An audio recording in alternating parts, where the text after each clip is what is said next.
Yeah, I used to play a little bit, but it's been a lot of years. Career highlight. That's tough to say. I'd say the only career highlight would be, well, I mean, there's anytime you win, it's always nice. But um, yeah, I played with Tom Kite once when he won down the stretch. So it was, even though I wasn't winning, at least I got to see him win and what that was like. But even though it was not the outcome I wanted, um, but no, just a lot of little, really no one career highlight. Just kind of like Luke would say, golf's the whole lifespan of golf for me has been a career highlight. From traveling overseas to playing in the Asian tour to playing here in America and mini tours where you started, and it's all been fun. I would say the guys today are I don't know if I'm going to say they're better athletes, they're better fit. But they are. But you are seeing bigger guys, stronger guys. You see guys 6'2", 6'3", 6'4" playing golf now. Or back in the day, you didn't see a lot of that. You go back through history and look at some of the best players. They were all 6 foot and under, and and just one-dimensional sport. And now you're seeing guys come around that play multiple sports, maybe in high school, or star athletes in a variety of sports. I mean, there's all kinds of those now, and I think the training's better today than it was back when I played by far. I mean, the training back then might have been you did some running. The trainers back then didn't have a good grasp on golf training or what should be done. 12-ounce beer was a good training method back in the day. Sit around and drink a few of those, but that's about it. I mean, it's just a whole different dynamic today on how golf is taken off, on the workout to the clubs to eating, every aspect.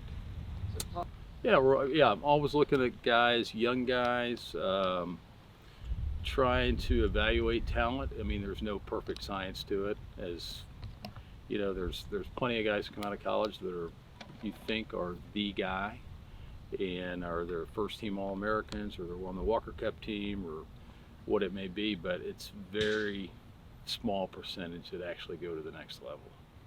And we've had some of those guys in the past, and some kind of panned out, and some just went away. And but just doing my best to look at them, see how their game is, how they're, when you look at somebody now, you're looking at all the aspects. You're looking at physically how they play, what scores they shoot. That's just one part of it. What their attitude is, how they think, how they view life. It's really not much different how I would view it is if you compare it to the NBA in America or the NFL. When these NFL players, when they go to the combine, they go through massive batteries of testing on how their attitude is, how they think. And same thing with golf. I mean, you're kind of looking at the guy, trying to get a feel for how he is, what he wants in the future. How hard is he going to work? What can that person bring to the table for Mizuno? Can we use him for our PGA show? Can we have him come and talk? Can we use him for a national sales meeting? How else we can use a player other than just playing golf? Yeah, we kind of saw it coming with Keith. I mean, Keith was in college, went to Georgia, right by our office. So we've had a look at him, and then once he became available and he was trying to progress through the levels, and he got to the Web.com tour at that time, now the Korn Ferry Tour. Just knowing that he had huge potential and he hadn't tapped it yet, and that's just. There's no perfect formula in trying to figure out if that's going to happen or not, but you could just see that, hey, if he keeps going the way he's supposed to go, this could be huge for not only Keith, but for, whatever manufacturer, and luckily it was us, Mizuno, having him.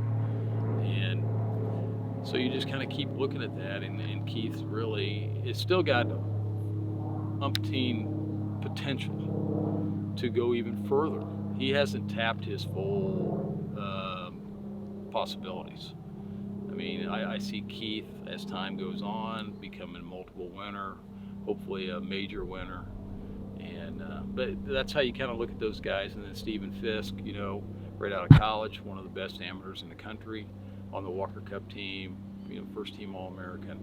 And same thing, he's got a lot of potential. And you know, it's just a progression. You know, get on the Korn Ferry Tour, then promote to the PGA Tour. But those are the kind of guys we're looking for. And it's just, you know, you're always looking. It's easy to pick the guy that's everybody wants, but the trick is to find the guys that are just as good and possibly will be better that not everybody wants. Right. And Steven could be one of those. He went to a smaller school at Georgia Southern, which, you know, in the big scheme of college golf, that's not up there in the hierarchy. But that doesn't mean he can't play the PGA Tour and be a multiple winner. After meeting Steven for the second time yesterday, he's very confident. He doesn't really have a lot of swing thoughts. He's more playing. You know, we discussed he doesn't really have a coach. He knows he hits it straight. He knows he hits it solid. He's more about the score and getting the ball in the hole. And I think that's a huge positive. I mean, he's very fit. He has good speed. I mean, he has everything it takes to play the tour. It's just getting to that next level, and it might take some time. And but I see Steven, you know, playing the PGA Tour.